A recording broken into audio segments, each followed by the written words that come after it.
Welcome to the semi-final of the Castle Story tournament. We just started with the 5-minute non-aggression phase. We are on Pioneer Pass, the map which has only been played once before, but has been won in under 10 minutes. So let's see if we can see the same success again. So this is Pioneer Pass, the map which you might know from the vanilla game. It has been modified. Why? Because it only has 2 spawns in the vanilla game. And so 2 more spawns had to be added for this tournament, and you can see them on the other side of the normal spawn. And the last time we played them, it was in the 8th final. It was maximum against Yi, the latter one who won rather quickly, to be honest, under 10 minutes. And yeah, why did he win last time under 10 minutes? Because he advanced his base to the middle of the map, and this is exactly what Notnonlokill did do right at the beginning of the match. And yeah, we can see that he's already pumping out all of his kits, all of his iron is getting harnessed, he is getting ready to fight. On the other side we have Ruvente, who won the other match in quarterfinals and qualified himself for the semi-finals. And he had a bit of a slower start, and you can see that he already runs into a few troubles with his resources. He had to run quite a bit just to get his brimstone, also known as sulfur by the way. Only to get this. Brimstone was the name used mainly in the Bible, but he had to run quite a way. Meanwhile, on the opposing side, Notnonlokill had all the deposits right in his new base, because there is a rule during the 5-minute non-aggression phase that you cannot like go and attack your opponent, and you have to stay on your half of the map, roughly speaking.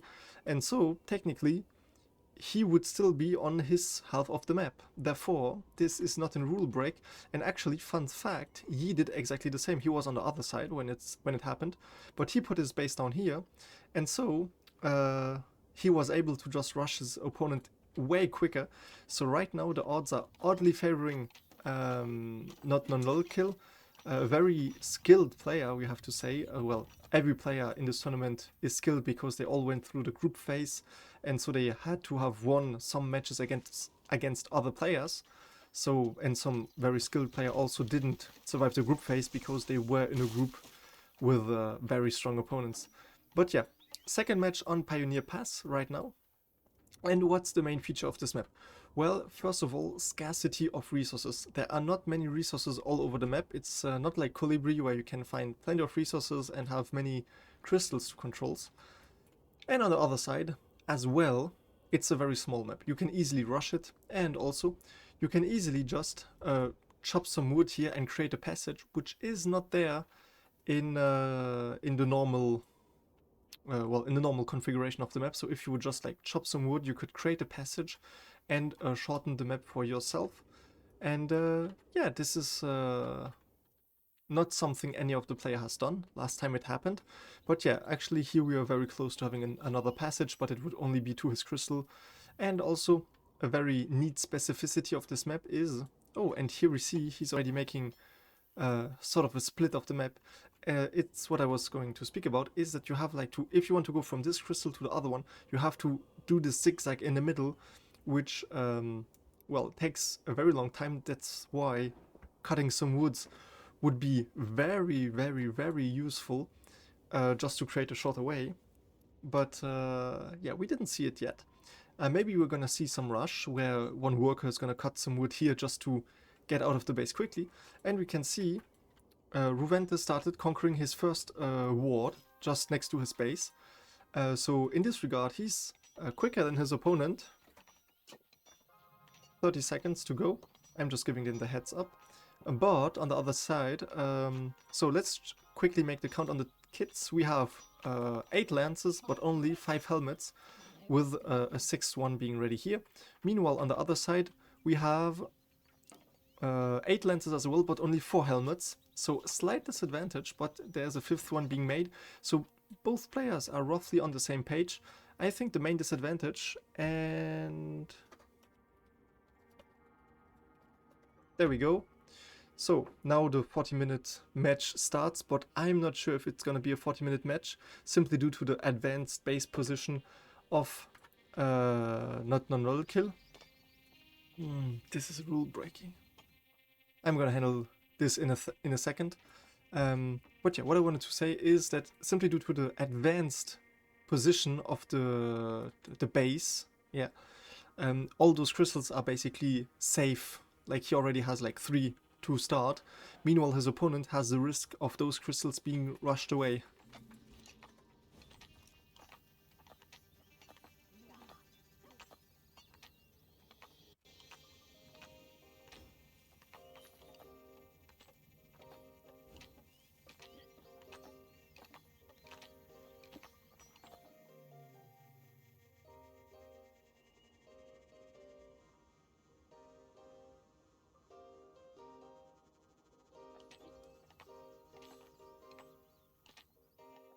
Okay, so there's a rule which states that you have to place doors within defensive structures. And so basically the problem is that doors cannot be attacked from the side. Doors cannot be attacked from the side, which means that if you basically put doors all over your base, they are unattackable. This is because like the AI or like the model is made in such a way, which I find very strange, because why wouldn't you be able to attack it from the side? But let's just assume that it's just a frame and the door is just the moving part, which is like the essential part. And which means that if, for example, this model would be placed like this, there would have been no problem at all, because the door would technically be within it. The problem is when there's like a stone block which blocks the path of the door. And it's the issue which we just had. But back to the match at hand. Right now the issue is VT Kent, or Red, just placed 2 halberdiers in the middle, and meanwhile Ruvente just went to check out the middle, and now they have both knowledge, or rather vision, of each other. The thing is, will he try to attack him? Because now comes the cavalry, 4 more halberdiers coming back, and I think there's 1 soul ready to spawn, and there's also like this defensive structure ready. So will he just try to rush this halberdier and see how far he gets? Because we can see that right now the little worker just took back his conquering ward, and I think it's to avoid getting it destroyed, and everybody's also just rushing back to base right now. So meanwhile Ruvente didn't slander his time. He already built 4 sentinel wards. The problem is his workers are getting attacked, but they should be able to get back to base. It's very short, but the conquering ward is gonna be lost, although the sentinels are able to shut off some energy balls. Fireball go! However, yeah, with those sentinel wards he cannot do anything. He has nothing to destroy them, and he would, like all the halberdiers would die before he would get to the stones which support them. And now we can see the counterattack. So we see Ruvente leaving 1 halberdier behind to ensure that this crystal doesn't get unconquered, and 5 halberdiers are now sent to the front, pursuing the 6 halberdiers. The question is, will those 5 halberdiers really win? Do they have a chance? It's an all-out melee, but we can see that he's definitely trying to go for the single one who are low on health. The problem is, he lost one of them now. Ruvente lost one of his halberdiers, while Red sent one back, well, the one with low health, which we can see has less than half of his health points. The problem is, now it's same situation, 4 against 5. Even if they all do heal up, well, there's a 5th one who can come back. The problem is, even so, 5 against 5, he lost 1 worker. He has a 6 kit, okay, so it can even be 6 against 5. The problem is, so does his opponent, and his opponent even has 2 kits and 2 people. So clear advantage right now for Red. The question is, will there maybe be a neat little trick be used? Because we saw him starting to build this tunnel up here. Actually, yeah, I have the editor camera, I can just go into the ground. So up until, let me just try to get it. This is a mess. Wait, okay, so roughly up until this point he dug, which would make him come out around, well, yeah, here maybe. And if he would have some archers, he could, or even just some sentinels, he could simply place them up here on the edge and make sure that his opponent wouldn't be able to cross here. He could also, in theory, place a bridge here and then try to attack the back of his base and actually even just rush his crystal because all of his workers or people would be here. The thing is, it takes a lot of time and resources, and right now time and resources are something really hard to find when you're getting attacked by 5 halberdiers who are trying to rush your base. So this halberdier should be running back. Okay, never mind, they abort their attack, but yeah, he still would have to abandon this crystal just to make them come into the field of the sentinels, and yeah, as soon as they activate, they start running back. Okay, now the reinforcements are coming up, 6 against 5, so if he gets a fight he would win it, but his opponent doesn't give him a fight, that's the thing. And meanwhile, while he keeps up this aggression, this pressure even, on the other side of the map, oh, I have to sneeze, I'm terribly sorry. But yeah, while he keeps up this aggression, his opponent cannot get A, any resources, which is the main issue right now, and B, he cannot get any conquering wards or down and any crystals, which means that he has a clear advantage because he will soon control 2 crystals for sure, and the third one is only a matter of time before he gets there. So right now, blue will have to force the hand of his opponent, be it by the tunnel and try to get some sentinels down here in the middle or something like that, or maybe will he try to drop down? This seems very interesting. The problem is, if he was here and he starts running out, who would faster get to the opponent's base? And right now I think Ruvente now notices that his opponent has only his base up here, and that technically back there it would be undefended. And I think if he sends one halberdier here to the side, he will see that the base is empty, and that if he gets past this little blockade, if you want to call it that, you could just easily, very easily run past it and just destroy the crystal and win the round. Plus, I might add, there is no sentinel, no defensive structure, no whatsoever, not even a stone wall here, and he drops. And now, is it gonna be a big fight? Is he gonna be losing the one halberdier who stayed back inadvertently? He just tripped over and fell.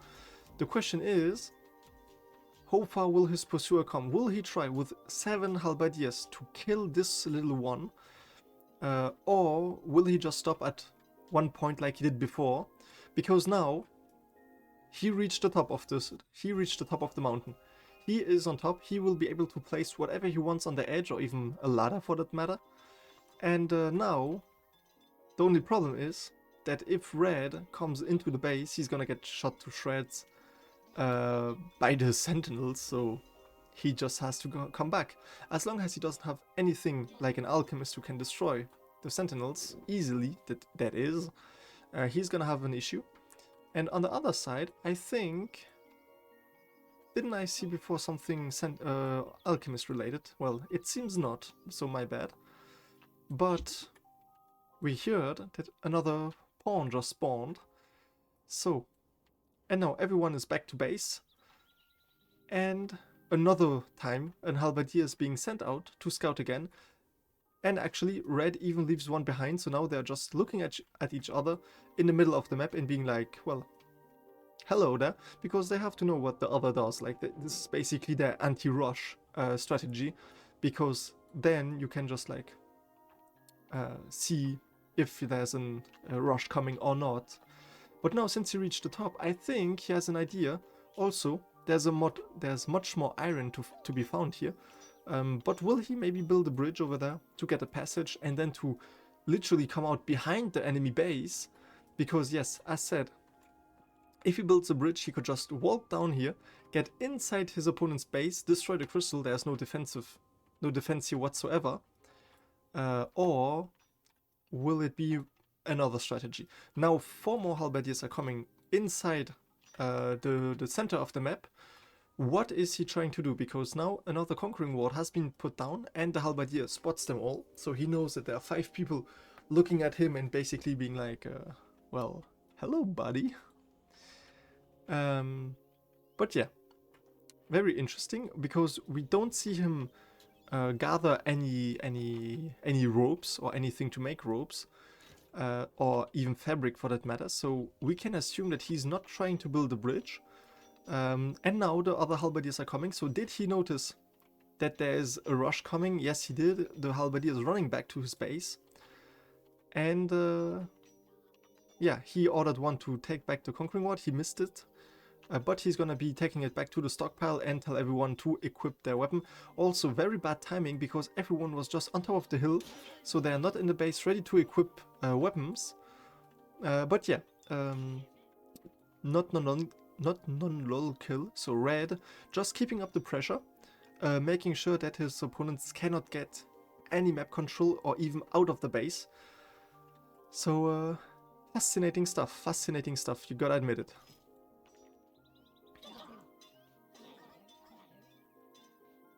Okay, so they are running back. Another question is, will they pursue and B, how far? Because usually they always stopped around here, around the middle of the map. Now even 2 reinforcements are coming in, which makes it 7 people right now in the map, and the 8th worker of red is still behind his base. Meanwhile, there are 4 halberdiers here, 2 more here, and there would be a worker up here, so only 7 right now. So we see the disadvantage. Due to blue having lost this early halberdier, who is still in a, let's say, post-mortem situation. So yeah, very interesting to see. And now we have a red worker up here, so at least Notnonlokill saw it coming. And he will try to destroy any opportunity for his opponent to make a bridge. And okay, so he saw it coming, he tries to destroy anything to make a bridge. Very smart of him, although I might say the risk is still present at some places, but you know, at least it's a good initiative. He saw the risk of the tunnel leading up here that he could just come out behind, and yeah, he just leaves. I'm asking myself if it would be enough or if you couldn't just place a bridge like over there, but who knows? And apparently he also immediately thought about it around down here and just is ready to do the same. Fun fact, actually you could destroy this one because you can see it from the side, but yeah, it would be funny if there would be an archer who would like be shooting at him. But yeah, red right now going in again, activating the sentinels, tanking a few shots. But yeah, what is his true objective right now? Because he only has 6 people against 6, so this is not a fight he would win, plus the sentinels, who are a huge issue. And now one of his halberdiers is very low on health. So Ruvente in the pursuit. Only, yeah, 6 versus 6 halberdiers. So again, the question to be asked, will he pursue? Will he come further? And yeah, at least the first match is proving not to be a rush fest, but a very entertaining 4th and back. Alright, so right now at the base there is also one more sentinel to be placed, but since he was mainly doing rushing or like suppressing his opponent's activities, red, I don't know why the name is in blue, that's a bug, but yeah, red is basically having not many resources right now being made in his base or even overall. Meanwhile, blue was able to harvest a few more resources, even though like getting up here with the tunnel. But yeah, in the end, 5 people staring at 4 other people in the map middle, and now he's trying to place down his second conquering ward. Remind you that red controls the whole half of the map, and the blue is not only holding 1 right now, because this one is only being held because the halberdier is within the crystal, but otherwise it would be lost. And so Ruvente, I think he already did this last match, that he left 1 halberdier within the crystal, just for the reason that he can take then the conquering ward to another crystal, which is a strategy you might try, but is it a good one? That's another question. And now we can see that red is reacting. He saw that there's a conquering ward down here, and he will just try probably to run around the map. The thing is, Ruvente technically can see him do this and just go back, and then there would be 5 people on both sides. So is this going to be a trap? Well, for it to be a trap, he would have to run quicker, because now red is going to see that there's only 1 halberdier there, so he will try to sneak him. The thing is, now the reinforcements arrive, and now it's a 5 versus 5, so he will try to make him lose control, which is happening right now. And now he has also to shield the worker, because otherwise he would lose the worker and the conquering ward. But now one halberdier being a bit late, they are all coming back to the base. And yeah, now there are 6 halberdiers there, so clear advantage. But he lost the conquering ward. So very tense match for now. Nothing really that Ruvente can do, because his opponent is besieging him on all sides, or at least cutting his options. And he's also not like gathering anything. Oh well, he started gathering for ropes. So he's trying to force to build the bridge and try something. And the thing is, if he gets down like his third defensive structure with the sentinels, he might be pretty much in a, well, unobtainable situation, or like untouchable. But now he's gonna lose another conquering ward, and the sentinels are going to try to kill one, but not enough. A quarter of his health is left, so if he would have had 2 sentinels more, he would have easily been able to kill this worker, this halberdier, my bad. But he had not, so now everyone stays alive basically. And what is this one doing? Is he trying to drop down? Oh, is he trying to drop down and intercept him? It doesn't look like it, because this would be basically a suicide mission. And also, yeah, I think it wouldn't have worked. It would have worked if it wouldn't have been an archer. It would have been nice. But I think the problem is, yeah, it wasn't an archer, so yeah, what are you going to do? But the good thing for Ruvente is, from this position, his opponent cannot do anything to him, as long as he doesn't get an archer. And now we can see it. Ruvente is placing down the bridge. So will it maybe win him the round? Because we can see that there's actually still a structure intact. And now the log is coming on its way, so all the people are working on it. Will his opponent see this? We can see that his halberdier is running back. There are again 5 halberdiers in the middle. There's also this defensive structure. So if Ruvente were to come through here and destroy the base, he would still have to destroy all this, or at least one of the blocks or the door, to get to his base. But with this bridge, he could just come around. And the thing is right now, very important, he has to finish the bridge. This is crucial for his victory. And he has to keep his opponent far away from the bridge, because if he gets to destroy it even from the other side, it would be not game over, but it would be a rather bad situation. So now another scout is in the middle here to make sure that his opponent cannot get too close or too far to his base, and also to his side of the map. The thing is, will he leave one halberdier over there, so in case there's a conquering ward put down, he can just kill him? And now the bridge is finished. So will Ruvente just send all his people across the map and try to see if he can like take a pick at the base? The thing is, if his opponents, like the halberdiers, are all over here, so there you can see the scout of red. Oh, very interesting stuff, I gotta admit, because now everyone, 8 halberdiers are leaving the base. And they are all running across. The thing is, did he saw them? Did Notnonlokill see them? Because right now, oh, I think he saw them. Somehow he spotted it. Maybe the vision circle is bigger than I thought. But now the thing is, will he try to intercept them, or will he try to go for the crystal? Oh, he's just ignoring them. That's cold. He's just running across. The problem is, of course, that now the bridge is still intact. It would have been more fun, I guess, if he would have just destroyed the bridge as a big, well, screw you. But now, 8 halberdiers are running over there. The thing is, he only leaves 2 halberdiers to destroy his base, but there are still the sentinels. And now, red admits it. He sees that blue, that Ruvente had the best of him. And now all the halberdiers, there are 8 halberdiers hitting in on his base. There's nothing he can do, even if they would catch him. There's only 6 people left. And he wrote GG, and it's a 1-0 lead for Ruvente. The man who was behind the whole match, but managed to find a strategy to win. This is incredible stuff. We will be back in a minute with the other match, or with the